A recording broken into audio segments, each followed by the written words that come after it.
This is NC Spin, an unrehearsed discussion on issues of interest to North Carolinians. Now, here is your moderator, Tom Campbell. Welcome. You've heard and read the spin the media and the politicians have put on the issues of the day.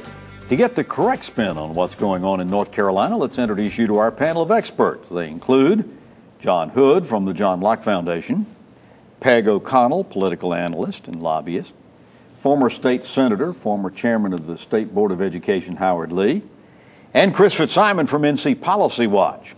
Well, a short session of the General Assembly is traveling at breakneck speed, and it won't be terribly long before these guys get out of town. But the biggest news came when the Senate presented and passed their $21.1 billion budget revision.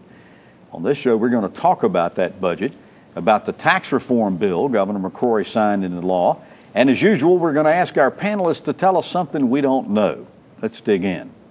Our Senate presented a budget that surprised and maybe shocked a lot of longtime observers. The two items that got the most press were the teacher pay provision and the move of the SBI from the AG's office to public safety. Let's begin with the teacher pay provision. The Senate would give teachers a pay increase averaging about 11%, but the teachers would have to forego tenure or career status and longevity pay. Senate President Pro Tem Phil Berger says this would catch the eyes of the nation and move us from the bottom of teacher pay. Howard Lee, as a senator, you served in leadership in the Senate for many years. You would chair the State Board of Education. Tell us your reaction to this teacher pay provision. Well, it certainly caught my eye. It's the first time that I can remember, and it may have happened, where a decision to give a raise has been tied to giving up something in return from a class of people.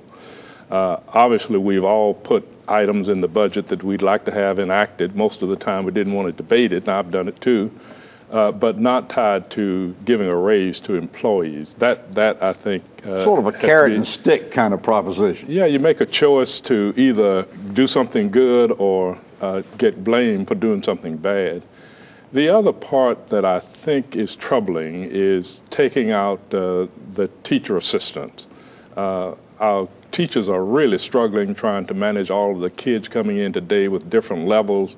And while teacher assistants are not instructional people, they certainly are people who can give some relief to allow the teacher to work with those kids and then have some management of other kids. John, let's follow up on that for just... I want to say that the governor's budget, I think, certainly points us in a good direction.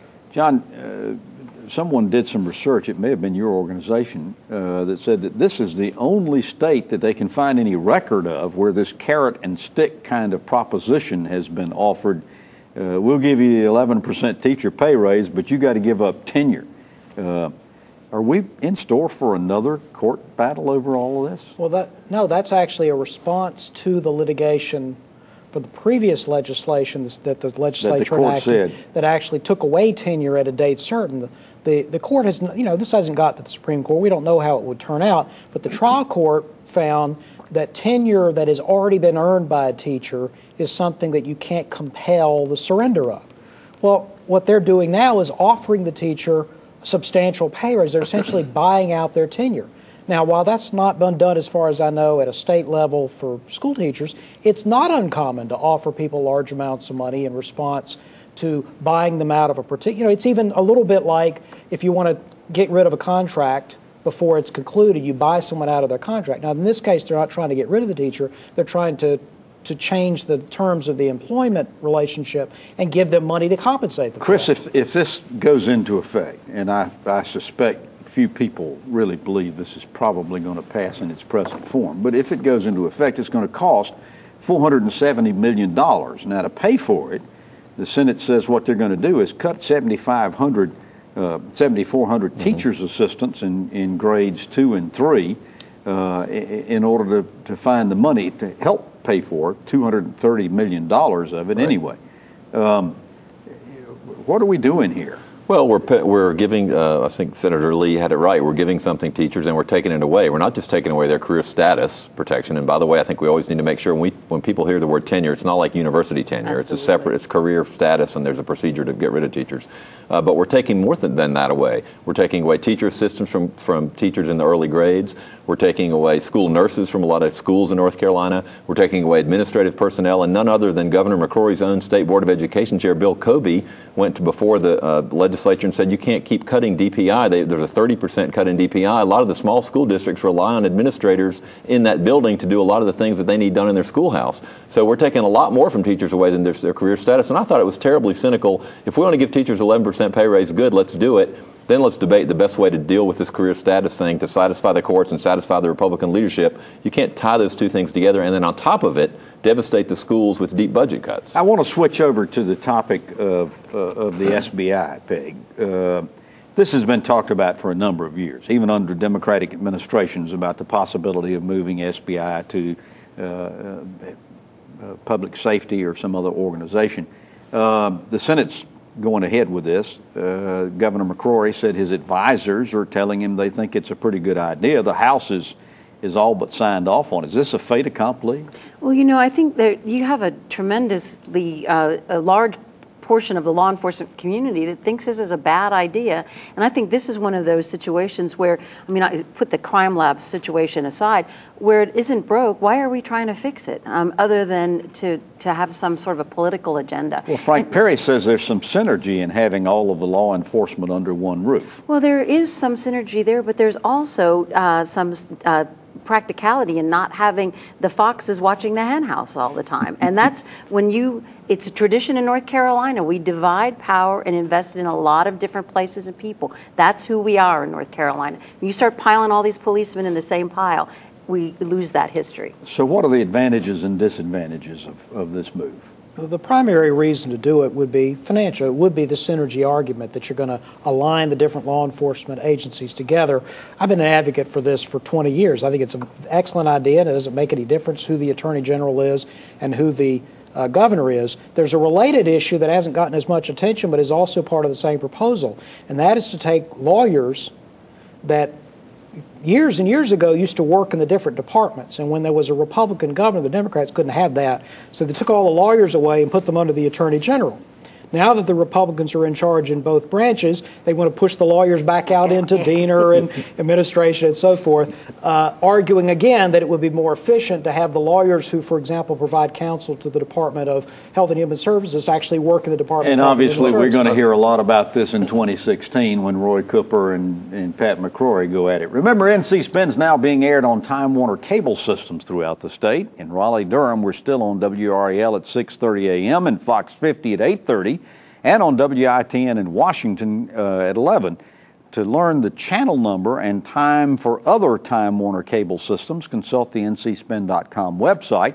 And you can watch us anytime you want at Time Warner On Demand or on the ncspin.website. We post each week's show on Friday so you can view us anytime. And starting this week, there's some additional video content on the NC Spin website that's not going to go on the air. So catch it all on ncspin.com, NCSpin on Facebook, and at NCSpin Tweets. NC Spin will return after these messages.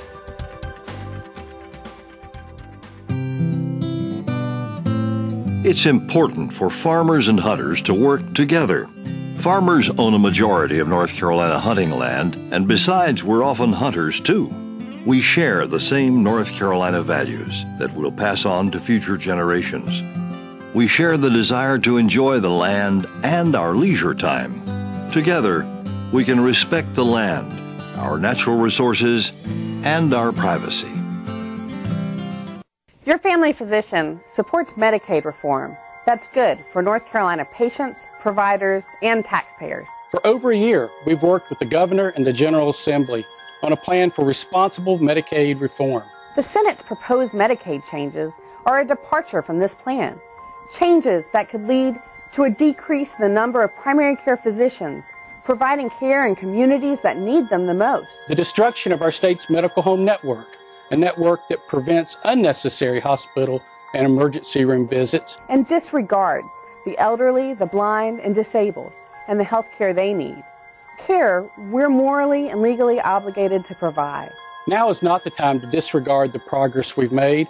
Now is the time for lawmakers to implement responsible Medicaid reform that protects and improves health care for all North Carolinians. Visit rnchealthcare.com and tell your lawmaker to support responsible Medicaid reform.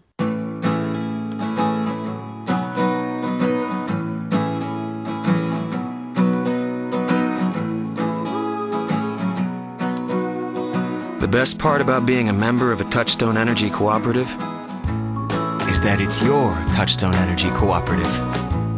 Learn more about the power of your co-op membership at togetherwesave.com. North Carolina's Touchstone Energy Cooperatives, looking out for you. We now return to NC Spin. Our governor and our state have been engaged in Medicaid reform discussions for more than a year, following many years of cost overruns and complaint about Medicaid mismanagement. First, the governor came forward with a managed care model that didn't fly. Then a task force worked months and came forward with an accountable care proposal, which obviously didn't please the Senate. They passed a budget that proposes moving Medicaid out of the Department of Health and Human Services, cutting services, and eliminating some 15,000 medically needed and those that are aged, blind, and disabled in assisted living and long-term care facilities. Peg, you work very actively in this health care arena. Is it fair to say that the Medicaid provisions in the budget caught everybody by surprise and shocked a lot of them? Well, I think the person who typed the bill up might have known about it, but I think anybody who watched the Medicaid Reform Commission for months, listened to the debate, listened to the stakeholders and the providers who came and offered their best suggestions in an attempt, and the Senate was included in that process, in an attempt to create a North Carolina solution, were very surprised. I think they were shocked. I think they were shocked by what was in this Senate budget proposal, including the elimination of the aged, blind, and disabled, the elimination of the Medicaid within the Department of Health and Human Services, moving everything to private managed care. I think that surprised a tremendous number of people. And no one that I know in the healthcare arena, which is becoming more like an arena every day, was consulted or even asked about it. I think on top of the shocking things that are in this Senate budget proposal about Medicaid is the fact that we went through this process in a transparent fashion, and then this ambush attack by the Senate. I think it undermines people's faith in how we legislate in this state. John, to be very honest about it, the Senate particularly has been very frustrated for a long period of time over the continual cost overruns that we've had in the Medicaid budget. They've been a little disturbed about management over at DHHS. And is it fair to say this is really just a result of their frustrations and in trying to take some action that they thought would eliminate them? Peg referred to three different things, and they have three different motivations. Taking Medicaid out from HHS is just a clear signal we don't trust the management at HHS, or at least the people under the Medicaid division there. The piece about the taking some people out of Medicaid altogether because presumably they can go on the exchanges is just an attempt to move money around, game the system, and reduce cost to the state, and I'm not sure they thought that one out sufficiently. The other, though, is completely predictable. They go through this entire reform discussion, after which the governor says, we're going to do a Medicaid reform that maybe sometime in the future will save 3%. Why did they think the legislature was going to say, okay, let's do that? Of course they weren't going to do that. They want more significant savings more quickly. Now, whether they're going to get it, well, that is the way to do it. But whether they're going to get it is a different question because they have to convince the House and the governor. But that's the reason they did it. They want to save money. You had to be involved in these discussions on Medicaid for many, many, many years. We've had these problems that go back a decade or more at least. In fact, during this past week, the governor revealed that there's going to be another $60 million Medicaid budget hole that we hadn't even known about. How do we go about fixing this problem and giving the legislature an opportunity to be able to peg a Medicaid budget and have some confidence in it? I'm not sure we're ever going to do it. I was sitting here listening to the conversation, and it's like a bad rerun movie that I'm hearing play out all over again. Groundhog Day all over again. It's the same kinds of problems that have been faced by those of us who were in the Senate before, and I don't know if there's a way to control this. I certainly think that some of the proposals that are in this piece of legislation, I think, could be could have some merit if we were willing to sit down and take the time. Chris, and there are a work lot it of through. political overtones that were involved in this Senate budget. For one thing, the Senate is very obviously wanting to get rid of Aldana Voss as DHHS Secretary. Governor McCrory hasn't taken action on that, hasn't done what needed to be done. In addition to that, though, and they're upset with DHHS because they said they're not moving fast enough to make reforms, particularly with whole person medical care. But there's also a little dig in here at the House going on, so far as politics are concerned, aren't they? Well, sure. Representative Nelson Dollar has been a strong supporter, was one of the really architects of I think the governor's plan, accountable care organizations that we talked about. So I think there's a little chamber rivalry going on. There's two big things to think about here. One is the way they did this, and we've talked about it a little bit. This came completely out of the blue. The Senate didn't even have subcommittee meetings to do the budget. It was the first time I can remember I started going to the legislature in 1982. At least they used to fake it and have a subcommittee meeting. Nobody had seen any of these things, and all of a sudden they're going to dramatically change policy. We didn't even mention the fact that, for all intents and purposes, this Medicaid provision ends community care of North Carolina. Yeah. It ends community care of North Carolina, which has won all these awards. We might disagree about how well it's doing, but it's very popular with the providers and a lot of other people. So the way they did it was one thing. The second thing is, do you really want the Speaker of the House for the U.S. Senate when he's going to kick thousands of age-blind and disabled people off the health Granny care? out I mean, I just think that on there's the so curb. many things swirling around all this, and I'd be stunned and very disappointed if the bulk of these provisions were in the final budget that the governor signed. All right, so let's talk about that for just a second. Between the teacher pay, Medicaid, some of the other things that are move the SBI, that kind of stuff. Peg, it's highly unlikely the House is going to present their budget next week and pass it. A lot of this stuff just not going to be in there. It looks like instead of having a mid-June adjournment, as had been predicted earlier in this session, we may be dragging this thing out for a while because there's an awful lot to be negotiated. First of all, is Medicaid reform going to happen at all this year? Is it going to get put on the sideline? Oh, you know that it's such a major policy shift that I don't think you can. I mean, you can do whatever the legislature can do whatever it wants, but I don't think you can do this kind of major policy shift in budget legislation in 2 weeks' time so you can go to the U.S. Open. It's too much and it's too expensive, and the federal government is looking at every single thing. Howard, you were involved in a lot of these conference committee. There's a lot of differences from what we understand that are going to have to be negotiated out here. Number one, when do you think we're going to see a budget passed? And number two, when do you think these guys are going to go home? Well, my guess right now is that we can't even consider a budget being passed before the end of June, obviously, but I think that would be optimistic. My guess would be probably early July. I don't think they're going home until the end of July based on what I'm seeing right now. So, John, what other major legislation might be considered in this session? Are they just going to get busy fighting each other there are a and number just of other pass bills the budget and go home? There are a number of other bills that have already moved one chamber or moved in a committee that are going to happen. The Common Core, a variety of other pieces of legislation. The main disagreements do appear to be related to the budget, but I'm more sanguine about the chances of them working them out fairly quickly than y'all are. I think there will be a substantial teacher pay increase. I think there will be Medicaid reform of some kind. I think that most of these things will be worked out. It may take longer. You do think there will be Medicaid reform this session? Yes, because both sides have already proposed it. It's just a question of getting the details. I think if it's going to be a hybrid, it'll even be more confusing. I think the wise decision would be not do it, and I think that may be the ultimate solution, is to keep it out because they can't agree quickly. And wait until 2015 to deal with it. When we come back after these messages, we're going to talk about tax reform. NC Spin will return after these messages. I'm Linda Loveland. Join me for a special screening of Farmland, a documentary that takes us inside the lives of 6 young farmers and ranchers. It's an eye-opening look into their high-risk jobs and their passion for a way of life passed down for generations, but is constantly evolving. This special screening of Farmland will be June 12th at the Carolina Theater in Durham. $5 from every ticket will help feed hungry neighbors.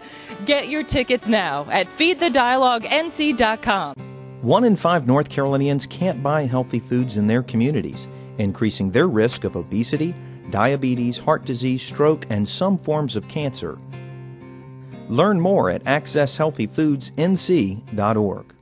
It takes every career to run an industry. Real estate development. Sales and operations. Finances. Graphic designers. The ideas we develop here can transform an entire industry. We are dedicated to hunger relief. We give roughly 35 million pounds a year. People think of retail just in the very traditional sense of bricks and mortar. Hey, this isn't your dad's retail. This is retail. This is retail. And this is retail. Think you know retail? You may be surprised. Learn more at thisisretailnc.org.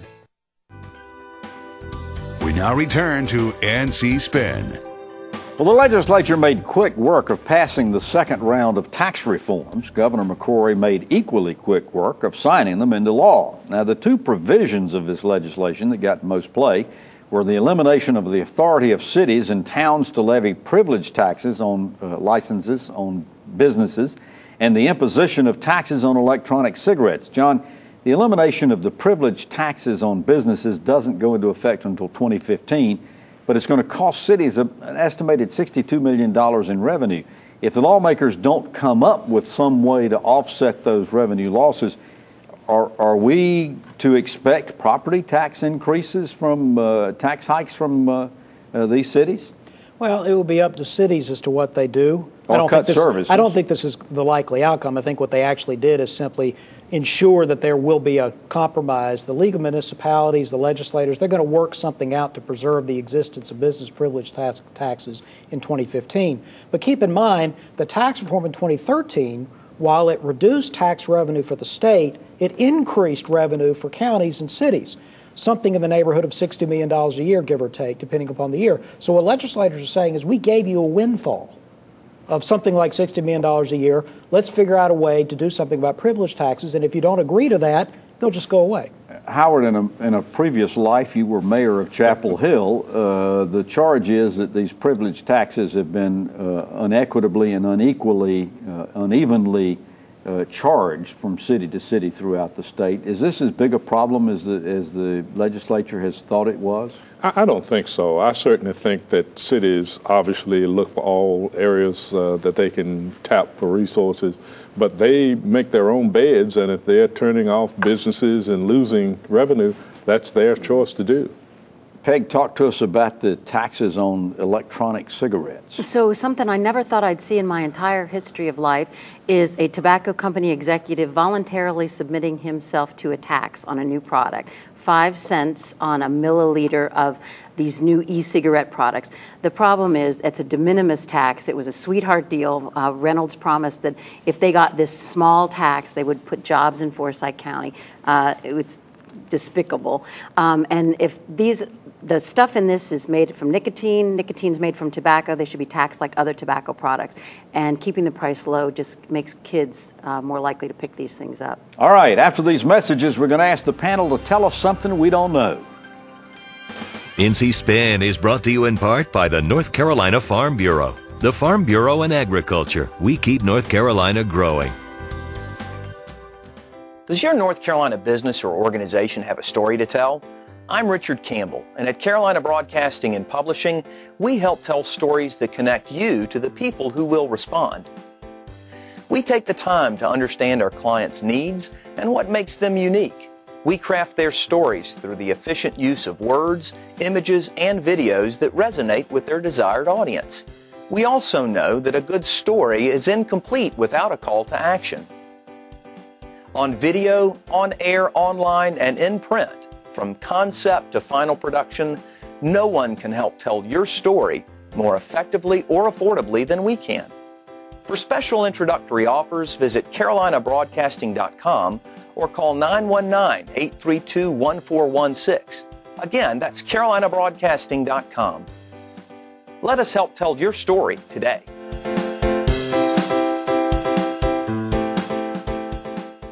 Where do you go when you need to know? ANC makes it easy for you to get the information you need to make well-informed public policy decisions. Our members are industry leaders who are ready to share their industry-specific insights with you. Want to hear both sides of the story? ANC members can tell you. Just use the ANC member directory as your guide or call us directly. ANC members have the knowledge, expertise, and perspective you need to create public policies that are good for North Carolina. We are ready for your call. I'm Linda Loveland. Join me for a special screening of Farmland, a documentary that takes us inside the lives of 6 young farmers and ranchers. It's an eye-opening look into their high-risk jobs and their passion for a way of life passed down for generations, but is constantly evolving. This special screening of Farmland will be June 12th at the Carolina Theater in Durham.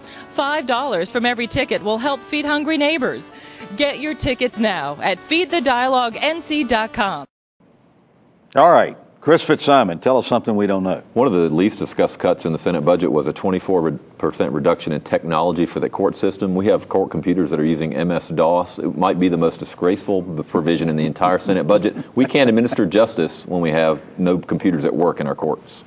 Howard Lee, tell us something we don't know. There's a school in Durham called the Nativity School, taking some tough kids, black kids, who are failing in public school and transforming them into successful scholars and sending them to the best high schools and college in the nation. I hope we can learn how to duplicate that in our public school system. Peggy O'Connell, tell us something we don't know. This past Friday, Pitt County honored its 2 highest-ranking appellate court judges, former Supreme Court Justice Robert Browning and my husband, retired appellate court Judge Jack Lewis, by hanging their portraits in the Pitt County courthouse. Know both of them, and it's well-deserved. John, tell us something we don't know. We talked earlier on the show about Medicaid reform, and a lot of hay was made in the last couple of years about a study from the Kaiser Family Foundation suggesting that North Carolina had the slowest rate of Medicaid growth in the nation. Kaiser has now updated their numbers, and since 2010, North Carolina has had one of the fastest growths of Medicaid in the nation. That's why reform is necessary. You've heard our spin on the issues of the day. To stay informed all during the week, give your feedback, read our column, visit our website, ncspin.com, or catch a NC Spin on Facebook, and join us next week when we take on more issues of interest to the people of North Carolina. Until then, stay informed and watch out for the spin.